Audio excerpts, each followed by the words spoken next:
اسامہ وجدان، وہ business tycoon جس کے ہزاروں ملازمین آگے پیچھے ہوتے ہیں، جو ہل کر ایک گلاس پانی تک نہیں پیتا، وہ میرے لیے برتن دھوئے گا ناممکن۔ یہی سوچ میں نے سر جھٹکا، لیکن اگلے ہی پل میری آنکھیں حیرت سے پھیلیں جب میں نے دیکھا کہ وہ اپنے کف لنکس کھول کر آستینے فولڈ کر آگے آئے ہیں۔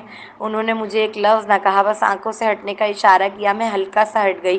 وہ میری جگہ کھڑے ہوئے، اب وہ میرے سامنے برتن دھو رہے تھے اور میں انہیں بے یقینی سے تک رہی تھی۔ اس لمحے مجھے اپنی آنکھوں پہ بالکل بھی یقین نہیں آ رہا تھا، اس لیے میں نے ہلکی سی اپنے آپ کو خود چٹکی کاٹی۔ Welcome to our channel novels by Hasan Qamar. السلام علیکم لسنر، کیسے ہیں آپ سب لوگ؟ آئی ہوپ آپ لوگ سب ٹھیک ہوں گے، خیریت سے ہوں گے، مزے میں ہوں گے۔ تو جناب لسنر، میں آپ لوگ کے لیے لے کر آئی ہوں حسن قمر کا ناول بے نام رشتہ کی قسط نمبر 23 لے کر۔ تو آئیے ہم بغیر کسی تاخیر کے سٹارٹ کرتے ہیں۔ اسامہ: وہ رات بہت مشکل سے گزری، میری بس میں صبح ہونے کا انتظار کرتا رہا۔ تم اور اتنی صبح؟ پوری فیملی ناشتے کی ٹیبل پر جمع تھی جب میں وہاں پہنچا۔ مجھے دیکھ سب سے پہلے ڈیڈ ہی چونکے تھے۔ لگتا ہے صبح ہی صبح اس کی بیوی نے اسے گھر سے نکال دیا۔ اذلان ہنسی ہونٹوں میں دباتے ہوئے گویا ہوا۔ اس کے بے فالتو کے جوک پر جہاں میں نے اسے گھورا، وہیں انٹی اور ڈیڈ اسے کھا جانے والی نگاہوں سے دیکھنے لگے۔ میں تو مذاق کر رہا تھا، جسٹ چل۔ آپ لوگ اتنے سیریس کیوں رہتے ہیں ہر وقت؟ اذلان بیچارگی والا چہرہ بنائے معصومیت سے شکوہ کرنے لگا۔ چائے کا کپ لبوں سے لگا گیا تھا۔ منافق! میں اسے دیکھ دبی دبی غراہٹ کے ساتھ بڑبڑایا۔ کوئی کہہ سکتا ہے اس کم عمر اپاہج لڑکے کے ہنستے ہوئے چہرے کو دیکھ کر کہ اس شخص نے ابھی 3 دن پہلے میری باڈی گارڈز کو مارا ہے، میرے گودام میں آگ لگوائی ہے، میرے پارٹنر کے بیٹے کو اغوا کر کے اسے ڈرایا دھمکایا ہے اور میرے پروجیکٹ کو کروڑوں کا نقصان پہنچایا ہے۔ میں ڈیڈ کے سامنے والی چیئر کھسکا کر کوٹ کا بٹن کھول کر شاہانہ انداز میں آرام سے بیٹھا۔ چائے؟ انٹی نے چائے کی کیتلی پکڑ کر استفسار کیا۔ میں نے اس بات میں ہلکا سا سر خم کیا تو انہوں نے میرا کپ بھرا۔ ڈیڈ، میں شادی شدہ ہوں۔ میں نے چائے کا ایک گھونٹ بھر کر کپ کو نیچے رکھتے اپنے والد کی جانب دیکھ جتاتے ہوئے کہا، اسے شادی نہیں، سائیڈ بزنس کہتے ہیں ہمارے یہاں۔ انٹی نے فوراً تصحیح کرنے والے انداز میں کہا تو میرا خون کھل گیا، لیکن میں نے چہرے پہ ظاہر نہ ہونے دیا۔ الٹے ہاتھ کی مٹھی مضبوطی سے بھیجی۔ میں نے نکاح کی ہے اور میری بیٹی ہے اس سے، میں نے ان کی آنکھوں میں تکتے دبی دبی غراہٹ کے ساتھ جواب دیا۔ اگر تم جذبات میں بہہ گئے تو اس میں ہماری غلطی تو نہیں ہے نا اسامہ؟ وہ اپنے گلے میں ڈلی موتیوں کی مالا کو شہادت اور درمیانی انگلی سے مسلتے لاپرواہ ہو کر گویا ہوئی، کیا میں اپنے ڈیڈ سے بات کر سکتا ہوں انٹی؟ نہایت مہذب انداز میں، جو اس لمحے میرے لیے بہت مشکل تھا، اختیار کرتے دانت پیس کر استفسار کیا۔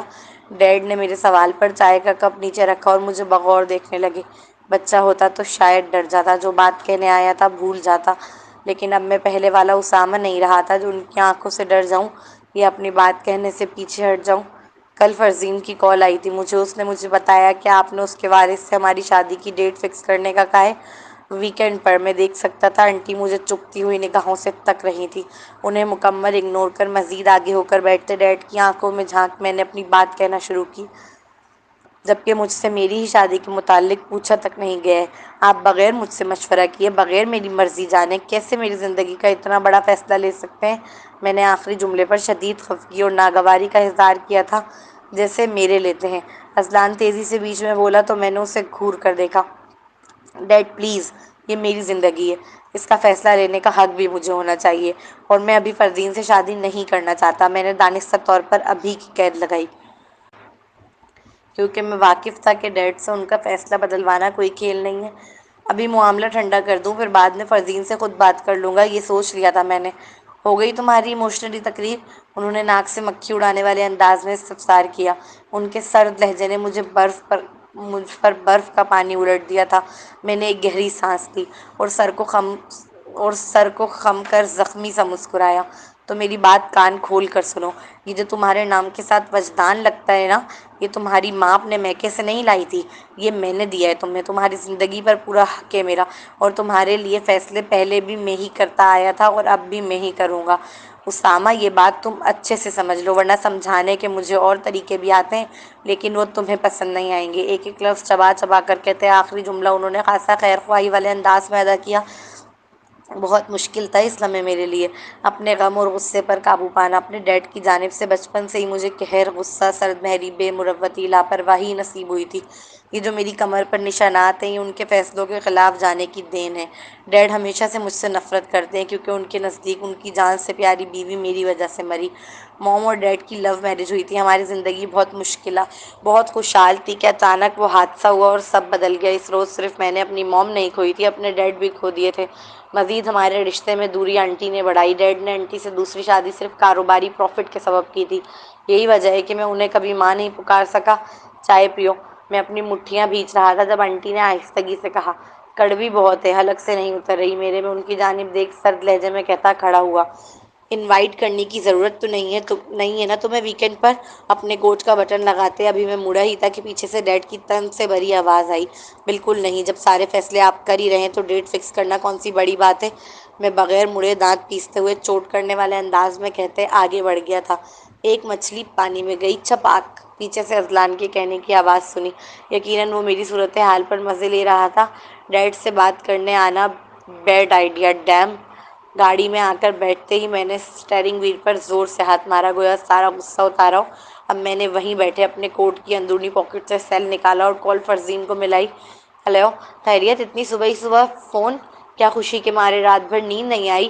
آخری جملے پر وہ شرارت سے پوچھ رہی تھی۔ میں جانتا تھا وہ ورزش کر رہی ہوگی، یہ اس کا مارننگ ایکسرسائز کا ٹائم تھا۔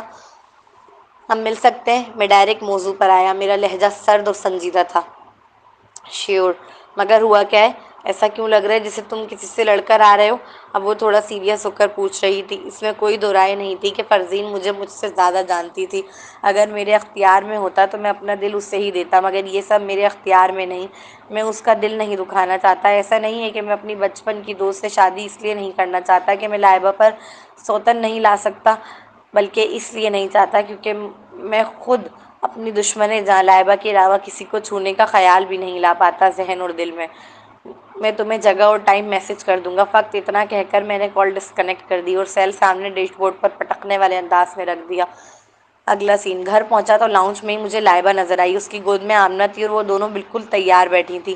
آمنہ نے پیلے رنگ کی فراک پہنی ہوئی تھی، اس کے بالوں میں لال رنگ کا ہیئر بینڈ لگا ہوا تھا، جبکہ میری دشمن جہاں لائٹ پنک رنگ کی ڈھیلی ڈالی کرتی اور سفید چوڑی دار پائجامے میں ملبوس تھی۔ بال ہاف کیچن میں تھے اور کچھ آوارہ لٹیں چہرے پر کھلی چھوڑ دی تھی۔ ایک ہاتھ میں چوڑیاں، دوسرے ہاتھ میں بریسلٹ پہنے وہ خاصا خوبصورت لگ رہی تھی۔ میک اپ کے نام پر اس نے صرف لائٹ پنک رنگ کی لپسٹک لگا رکھی تھی، جو کافی تھی اس کا حسن دوبالا کرنے کے لیے۔ ان کی تیاری دیکھ مجھے ایک دم جھٹکا لگا۔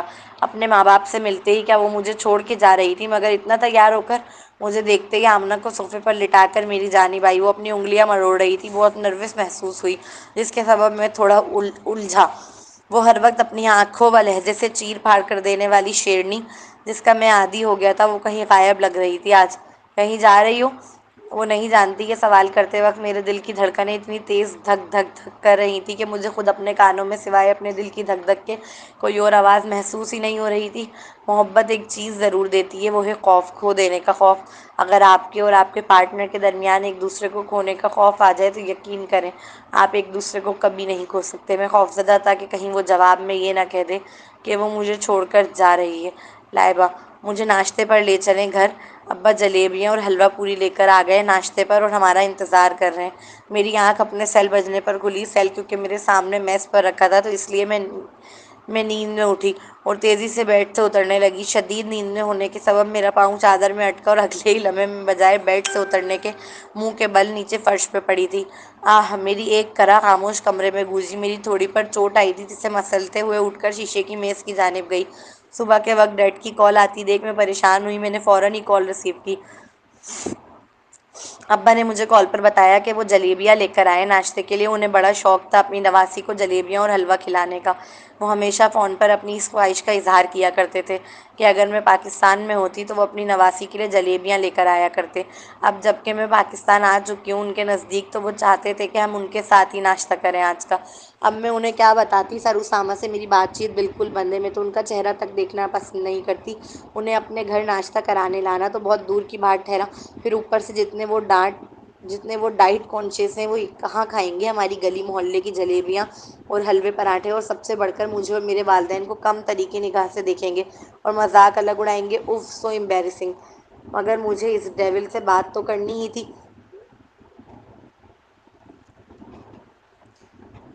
مگر مجھے اس ڈیول سے بات تو کرنا ہی پڑے گی، شاید منت کرنی پڑے، کیونکہ ابا کو انکار کرنا تو بالکل صحیح نہیں تھا۔ انہیں شک ہو جاتا کہ شاید کچھ گڑبڑ ہے، اور میں انہیں شک میں نہیں ڈالنا چاہتی تھی۔ پھر وہ اتنی محبت سے بلا رہے تھے، میں منع کیسے کر سکتی تھی؟ ہاں، میری بات سننے کے باوجود ان کا ری ایکشن کافی ٹھنڈا تھا، یقیناً مذاق اڑا رہے ہوں گے میرا۔ دل ہی دل میں بجائے اپنی بات دہرانے کے شرمندہ سی ہو کر نظر جھکا گئی۔ اسامہ میں خوف کے مارے نہ جانے کیا کیا امیجن کر چکا تھا کہ شاید وہ کہے گی کہ وہ مجھے چھوڑ کر جا رہی ہے، یا اس کے ڈیڈ طلاق کا کہہ رہے ہیں، مگر جب وہ بولی تو میری امید کے بالکل برعکس تھا۔ ہاں، پہلے تو میں شاکڈ ہوا، پھر مجھے سمجھ آیا کہ وہ تو صرف ناشتے پہ جانے کے لیے اتنا تیار ہوئی ہے، جس کے بعد میرا وہ شوق اطمینان میں بدلا۔ نہ صرف اطمینان بلکہ میں خوش ہوا تھا، چلو اس کے ماں باپ سے ملانے کا کوئی تو فائدہ ہوا مجھ عشق کے مارے غریب کو۔ اب ہم کم از کم میاں بیوی کی طرح ایک ٹیبل پر بیٹھ کر آمنے سامنے ناشتہ تو کریں گے۔ میں نے دیکھا وہ نظر جھکا گئی ہے، یقیناً وہ یہ سب خوشی سے تو نہیں کر رہی تھی، لیکن وجہ جو بھی ہو میں خوش تھا، بہت خوش، اور یہ خوشی اسی لمحے میرے چہرے پہ مسکراہٹ بن کر بکھری۔ 5 منٹ دو بس مجھے، میں تیار ہو کر آتا ہوں، میرے جواب دیتے ہی اس نے نظر اٹھائی، لیکن میں نے اس کا چہرہ نہیں دیکھا۔ میں آگے کی جانب تیز قدم بڑھا گیا تھا۔ لائبہ، مجھے خاصا حیرانی ہوئی وہ اتنی آسانی سے کیسے مان گئے، مگر مجھ سے کوئی منت سماجت کروائے۔ آمنہ رونے لگی تو میں اسے گود میں لے کر ٹہل لگانے لگی۔ اچانک ٹہل لگاتے ہوئے مجھے جوتوں کی چاپ کی آواز محسوس ہوئی۔ میں نے نظر اٹھا کر سیڑھیوں کی جانب دیکھا تو لگا میں اگلا سانس نہیں لے سکوں گی۔ میں تھم گئی تھی، میری سانسیں تھم گئی تھیں، نظریں ان پر جانے کے بعد ہٹنا بھول بیٹھیں۔ کالے رنگ کے کرتے شلوار میں وہ قیامت برپا کر رہے تھے میرے دل پر۔ میں نے اس سے پہلے کبھی بھی انہیں کرتے شلوار میں نہیں دیکھا تھا، تو یہ میرا فرسٹ ٹائم تھا، اور اچھا یہ نہیں دیکھا تھا بندہ قیامت تھا۔ وہ اتنے خوبصورت لگ رہے تھے کہ اگر غنڈے آ جائیں تو ان غنڈوں کو انہیں مجھ سے بچانا پڑ جائے۔ یہ لال کیوں ہو رہے؟ وہ میری جانب ہی چلتے ہوئے آئے، ان کی نظریں اچانک میری تھوڑی پر آ کر رکیں۔ انہوں نے فوراً ہی میری تھوڑی ہلکے سے اپنی انگلی اور انگوٹھے سے پکڑ کر اونچی کر بغور صبح کی لگی ہوئی چوٹ کو فکرمندی سے تکتے استفسار کیا۔ وہ میری چوٹ دیکھ رہے تھے اور میں صرف انہیں۔ ان کا حسین و دودیا سفید چہرہ، نیلی سمندر جیسی گہری آنکھیں جو میرے چہرے پر ٹکی تھیں، کھڑی مغرور ناک، شربتی ہونٹ، اف، اتنا خوبصورت ہونا جرم ہے۔ اتنے خوبصورت بندے سے نفرت کرنے کے لیے بھی دل کڑک کرنا پڑتا ہے۔ بجائے ان کی بات کا جواب دینے کے میں ٹکر ٹکر انہیں دیکھے چلی جا رہی تھی۔ ضرور گر گئی ہوگی، مجھے جواب نہ دیتا دیکھ وہ اندازاً بولے، خود پر نہیں تو مجھ پر ترس کھاؤ، تکلیف ہوتی ہے مجھے، پلیز تھوڑا دھیان سے چلا کرو۔ بس ان الفاظوں کا میرے کان میں پڑنا تھا کہ میں ان کی خوبصورتی کے ٹرانس سے نکل کر ایک نئے ٹرانس میں داخل ہوئی۔ ایک لمحے کے لیے جیسے وہ واقعی میری تکلیف کو محسوس کر پا رہے ہوں، مجھے ایسا لگا۔ ان کی آنکھوں میں درد تھا۔ کچھ ثانیے میں ان کی خوبصورت آنکھوں کو بے یقینی کے عالم میں تکتی رہی۔ آمنہ اچانک زور سے روئی تو میں اپنے ٹرانس سے باہر نکلی۔ سر اسامہ اور میرے درد تکلیف کو محسوس کریں، کیا میں کھلی آنکھوں سے خواب دیکھنے لگی ہوں؟ میں نے خود ہی کو ملامت کرتے سر جھٹکا۔ او بابا، پاس آنا ہے۔ اگلی نظر میں نے اپنی گود میں موجود اپنی ننھی پری پر ڈالی، جو بے صبری ہوئے جا رہی تھی اپنے بابا کی گود میں جانے کے لیے۔ سر اسامہ نے اسے بڑے پیار سے میری گود سے لیا۔ میں نے دیکھا وہ بہت خوش ہو گئی تھی اپنے بابا کی گود میں جاتے ہی۔ اوہ، مجھے پتہ ہے آپ کو نانا کے گھر جانے کی جلدی ہے، مگر آپ کی مما کے کریم لگا دیں پھر چلیں گے، ورنہ بابا کو ڈر ہے ان کی تکلیف بڑھ نہ جائے۔ وہ آمنہ سے کہہ کر مہرو بی بی کو پکارنے لگے۔ پھر ان سے کریم منگوائی۔ مہرو بی بی، آمنہ کو لیں، میں ذرا کریم لگا دوں لائبہ کے۔ وہ آمنہ کو مہرو بی بی کو دیتے ہوئے گویا ہوئے تو میں فوراً منہ بسور کر بولی، مجھے دے دیں، میں خود لگا لوں گی، ہاتھ ہیں میرے سلامت۔ کریم لوگی، پھر شیشے کے سامنے جاؤ گی، پھر کریم کھولو گی، پھر لگاؤ گی، پھر واپس آؤ گی، بہت دیر لگے گی، ناشتے پر دیر ہو رہی ہے، پہلے ہی ناشتہ ٹھنڈا ہو رہا ہوگا پروفیسر کا، اس سے بہتر ہے کہ میں بس یوں ہی کریم کھولوں اور یہ لگا دوں۔ کہتے ہوئے انہوں نے میرے کریم لگا دی تھی اور میں انہیں دیکھتی کی دیکھتی رہ گئی، انکار کرنے کا بھی موقع نہ مل سکا تھا۔ وہ پہلے تو اتنے باتونی نہ تھے، اب میں یہی سوچ رہی تھی بس۔